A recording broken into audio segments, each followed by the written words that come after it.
ನಮಸ್ಕಾರ ಪ್ರಿಯ ವೀಕ್ಷಕರೇ. ಇಂದು ನಾನು ಜಾತಕ ಮತ್ತು ಸಂಸ್ಕಾರದ ಬಗ್ಗೆ ಇರುವ ವ್ಯತ್ಯಾಸ ತಿಳಿಸುತ್ತೇನೆ.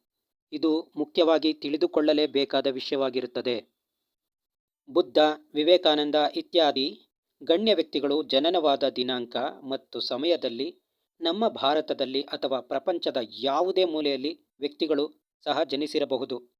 ಆ ವ್ಯಕ್ತಿಗಳು ಏತಕ್ಕಾಗಿ ಗಣ್ಯ ವ್ಯಕ್ತಿಗಳಾಗಲಿಲ್ಲ? ಹಾಗೆಯೇ ಅವಳಿ ಜವಳಿ ಮಕ್ಕಳಿಗೆ ಕ್ಷಣ ಬೇರೆ ಬೇರೆಯಾಗಿ ಜನಿಸಿದರೂ, ಒಂದೇ ದಿನಾಂಕ ಒಂದೇ ಗಳಿಗೆ ಇದ್ದರೂ ಜೀವನ ಶೈಲಿ ಬೇರೆ ಬೇರೆಯಾಗಿರುತ್ತದೆ. ಏತಕ್ಕೆ? ಶಾಲೆಯಲ್ಲಿ ಎಲ್ಲ ಮಕ್ಕಳಿಗೂ ಒಂದೇ ಪಾಠ ಮಾಡಲಾಗುತ್ತದೆ. ಕೆಲವು ಮಕ್ಕಳು ವಿದ್ಯೆಯಲ್ಲಿ ಮುಂದೆ ಬರುತ್ತಾರೆ, ಕೆಲವು ಮಕ್ಕಳು ವಿದ್ಯೆಯಲ್ಲಿ ಹಿಂದುಳಿತಾರೆ. ಏತಕ್ಕೆ? ಶಾಲೆಯಲ್ಲಿ ಕೆಲವು ಸಬ್ಜೆಕ್ಟ್ಗಳು ಅಂದರೆ ವಿಜ್ಞಾನ, ಸಮಾಜ, ಗಣಿತ ಇತ್ಯಾದಿ ಸಬ್ಜೆಕ್ಟ್ಗಳು ಕೆಲವು ಮಕ್ಕಳಿಗೆ ಇಷ್ಟಪಟ್ಟು ಓದುತ್ತಾರೆ, ಕೆಲವು ಮಕ್ಕಳಿಗೆ ಇಷ್ಟವೇ ಆಗುವುದಿಲ್ಲ. ಏತಕ್ಕೆ? ಕೆಲವರು ಓದುವುದು ಒಂದಾದರೆ ವೃತ್ತಿ ಜೀವನವೇ ಬೇರೆಯಾಗಿರುತ್ತದೆ. ಏತಕ್ಕೆ? ಒಬ್ಬ ವ್ಯಕ್ತಿ ತಾನು ಎಷ್ಟೇ ಮನಸ್ಸು ಮಾಡಿದರೂ ಅಥವಾ ದುಡಿದರೂ ಏತಕ್ಕೆ ಮಂತ್ರಿ, ಪ್ರಧಾನಮಂತ್ರಿ, ಶ್ರೀಮಂತನಾಗುತ್ತಿಲ್ಲ? ಯಾತಕ್ಕೆ? ಉತ್ತರ ಇಲ್ಲಿದೆ ನೋಡಿ. ಒಬ್ಬ ವ್ಯಕ್ತಿ ಜಾತಕದಲ್ಲಿ ಸಿಕ್ಕ ಅವಕಾಶವನ್ನು ಯಾವ ರೀತಿ ಬಳಸಿಕೊಳ್ಳುತ್ತಾನೆ ಎಂಬುದೇ ಇದರ ಉತ್ತರವಾಗಿರುತ್ತದೆ. ಉದಾಹರಣೆಗೆ ಹೇಳುವುದಾದರೆ, ಒಬ್ಬ ರಾಜನಿಗೆ ರಾಜಯೋಗ ಬಂದರೆ ಅವನ ಸಂಸ್ಕಾರದ ಇಚ್ಛೆ ಅನುಸಾರ ಇನ್ನಷ್ಟು ರಾಜ್ಯಗಳು ಲಭಿಸುತ್ತದೆ. ಒಬ್ಬ ಬಡವನಿಗೆ ರಾಜಯೋಗ ಬಂದರೆ ಸಂಸ್ಕಾರದ ಇಚ್ಛೆ ಅನುಸಾರ ಆತ ಮನೆ, ಕಾರು, ಬಂಗಲೆ, ಒಡವೆ ಇತ್ಯಾದಿಗಳನ್ನು ಕೊಂಡುಕೊಳ್ಳುತ್ತಾನೆ. ಇಲ್ಲಿ ಅವರವರ ಸಂಸ್ಕಾರದ ಇಚ್ಛೆ ಅನುಸಾರ ಫಲಗಳು ಲಭ್ಯವಾಗುತ್ತದೆ. ಸಂಸ್ಕಾರ ಎಂದರೆ ಒಬ್ಬ ವ್ಯಕ್ತಿಯ ಕುಟುಂಬ ಮತ್ತು ಅವನ ಸುತ್ತಲಿನ ಪರಿಸರದಿಂದ ಆತನಿಗೆ ದೊರಕಿದ ಗುಣ, ನಡವಳಿಕೆ, ತಿಳುವಳಿಕೆ ಇತ್ಯಾದಿ ಜ್ಞಾನ ಒಳಗೊಂಡ ಜೀವನವೇ ಸಂಸ್ಕಾರ.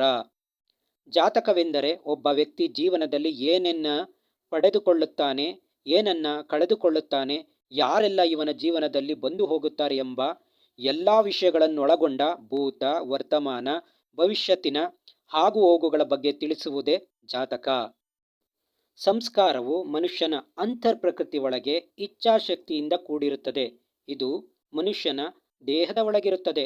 ಹಾಗೆಯೇ ಜಾತಕವು ಬಾಹ್ಯ ಪ್ರಕೃತಿ ಗ್ರಹಗತಿಯಿಂದ ಕೂಡಿರುತ್ತದೆ. ಇದು ವಿಧಿಯ ಕೈಲಿರುತ್ತದೆ. ಇಚ್ಛಾಶಕ್ತಿ ಮತ್ತು ಗ್ರಹಶಕ್ತಿ ಸರಿಯಾಗಿ ಸಮ್ಮಿಲನವಾದರೆ ಆ ವ್ಯಕ್ತಿಗೆ ಯಶಸ್ಸು ಸಿಗುತ್ತದೆ. ಇದಕ್ಕಾಗಿಯೇ ನಾವು ಇಚ್ಛಾಶಕ್ತಿ, ಗ್ರಹಶಕ್ತಿ ಎರಡನ್ನೂ ಸಮ್ಮಿಲನವಾಗಲು ಪರಿಹಾರವನ್ನು ಕೊಟ್ಟು ಯಶಸ್ಸು ಸಿಗುವಂತೆ ಜಾತಕನಿಗೆ ಮಾಡುತ್ತೇವೆ. ಇಲ್ಲಿ ನಾವು ಪರಿಹಾರವನ್ನು ಸೂಚಿಸುವಾಗ ಆ ವ್ಯಕ್ತಿಯ ಸಂಪೂರ್ಣ ಸಂಸ್ಕಾರದ ಇಚ್ಛೆಯ ವಿವರಣೆ ಪಡೆದು ಆತನಿಗೆ ಪರಿಹಾರವನ್ನು ಸೂಚಿಸುತ್ತೇವೆ. ಪರಿಹಾರದಲ್ಲಿ ಮಣಿ, ಮಂತ್ರ, ವ್ರತ, ಆಚರಣೆ, ಔಷಧಿ ಇತ್ಯಾದಿ ರೀತಿಯಲ್ಲಿರುತ್ತದೆ. ಆ ವ್ಯಕ್ತಿಗೆ ಅವನ ಸಂಸ್ಕಾರದ ಇಚ್ಛೆಗೆ ಯಾವ ಪರಿಹಾರ ಸೂಕ್ತ ಎಂದು ತಿಳಿದು ಆ ವ್ಯಕ್ತಿಗೆ ಆ ಪರಿಹಾರವನ್ನು ಸೂಚಿಸುತ್ತೇವೆ. ಇದರಿಂದ ಅವನು ಯಶಸ್ಸು ಕಾಣುವಂತೆ ಮಾಡಲಾಗುತ್ತದೆ.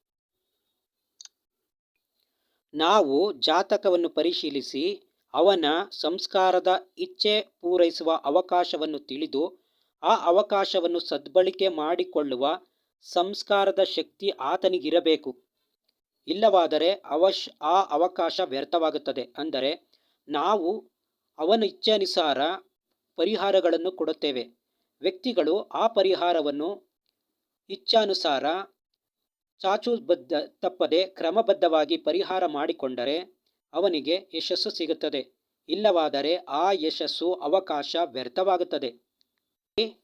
ಒಬ್ಬ ವ್ಯಕ್ತಿಯ ಸಂಸ್ಕಾರವು ಸ್ಥಳೀಯ ಆಚರಣೆ ವಾಡಿಕೆಗಳಿಂದ ರೂಪುಗೊಂಡಿರುತ್ತದೆ. ಹೇಗೆಂದರೆ, ಭಾರತದಲ್ಲಿ ಬಹುಪತಿತ್ವ ಅಪರಾಧ ಎನ್ನುತ್ತಾರೆ, ಆದರೆ ವಿದೇಶದಲ್ಲಿ ಇದು ಕಾಮನ್ ಆಗಿರುತ್ತದೆ. ಇದು ರಾಜ್ಯದಿಂದ ರಾಜ್ಯಕ್ಕೆ, ಪ್ರದೇಶದಿಂದ ಪ್ರದೇಶಕ್ಕೆ, ಕುಟುಂಬದಿಂದ ಕುಟುಂಬಕ್ಕೆ, ವ್ಯಕ್ತಿಯಿಂದ ವ್ಯಕ್ತಿಗೆ ಬೇರೆ ಬೇರೆಯೇ ಆಗಿರುತ್ತದೆ. ಇಲ್ಲಿ ವ್ಯಕ್ತಿಯ ಸಂಸ್ಕಾರದಲ್ಲಿ ಪರಿಸರವೂ ಸಹ ಒಂದಾಗಿರುತ್ತದೆ. ಈ ಪರಿಸರಕ್ಕನುಗುಣವಾಗಿ ಆ ವ್ಯಕ್ತಿಯ ದೇಹದ ಅಂಗರಚನೆ ಆಗಿರುತ್ತದೆ. ಉದಾಹರಣೆಗೆ ಹೇಳಬೇಕಾದರೆ, ಶೀತಲ ಪ್ರದೇಶದಲ್ಲಿರುವ ಪ್ರಾಣಿಗಳು ಮರಳುಗಾಡಿನಲ್ಲಿ ಇಟ್ಟರೆ ಬದುಕುವುದಿಲ್ಲ. ಹಾಗೆಯೇ ಮರಳುಗಾಡಿನಲ್ಲಿ ಇರುವ ಪ್ರಾಣಿಗಳನ್ನು ಶೀತಲ ಪ್ರದೇಶದಲ್ಲಿ ಬಿಟ್ಟರೆ ಬದುಕುವುದಿಲ್ಲ. ನನಗೆ ತಿಳಿದ ಹಾಗೆ ಹುಟ್ಟೂರಿನಲ್ಲಿ ಬದುಕುವ ಜನರಿಗೆ ಆರೋಗ್ಯ ಹೆಚ್ಚು, ಅನಾರೋಗ್ಯ ಕಾಡಿದರೂ ಅವರಿಗೆ ಬೇಗ ಚೇತರಿಸಿಕೊಳ್ಳುತ್ತಾರೆ. ಆದರೆ ಹುಟ್ಟೂರನ್ನು ತೊರೆದವರಿಗೆ ನಾನಾ ಅನಾರೋಗ್ಯಗಳು ತುತ್ತಾಗುತ್ತದೆ. ಚೇತರಿಕೆಯೂ ಕಾಣುವುದಿಲ್ಲ, ಹೆಚ್ಚು ಆಯುಸ್ಸು ಕಂಡು ಬಂದಿಲ್ಲ. ವೀಕ್ಷಕರೇ, ಕಡೆಯದಾಗಿ ನಾನು ಹೇಳುವುದೇನೆಂದರೆ, ಒಬ್ಬ ವ್ಯಕ್ತಿಯ ಹಣೆಯ ಬರ ತಿಳಿಸುವ ಜಾತಕವೇ ಬೇರೆ, ಆ ವ್ಯಕ್ತಿಯ ಕುಟುಂಬದ ಆ ವ್ಯಕ್ತಿಯ ಸಂಸ್ಕಾರವೇ ಬೇರೆ. ಎರಡನ್ನೂ ಒಂದೇ ಎಂದು ತಿಳಿಯಬೇಡಿ. ನಮಸ್ಕಾರ, ಧನ್ಯವಾದಗಳು ಪ್ರಿಯ ವೀಕ್ಷಕರೇ. ಇನ್ನು ಮುಂದೆ ನಾನು ಹಾಕುವ ವಿಡಿಯೋಗಳನ್ನು ಮೊದಲೇ ನೋಡಲು ಬೆಲ್ ಬಟನ್ ಒತ್ತಿ ನನ್ನ ಚಾನಲ್ಗೆ ಸಬ್ಸ್ಕ್ರೈಬ್ ಮಾಡಿ. ನಮಸ್ಕಾರ.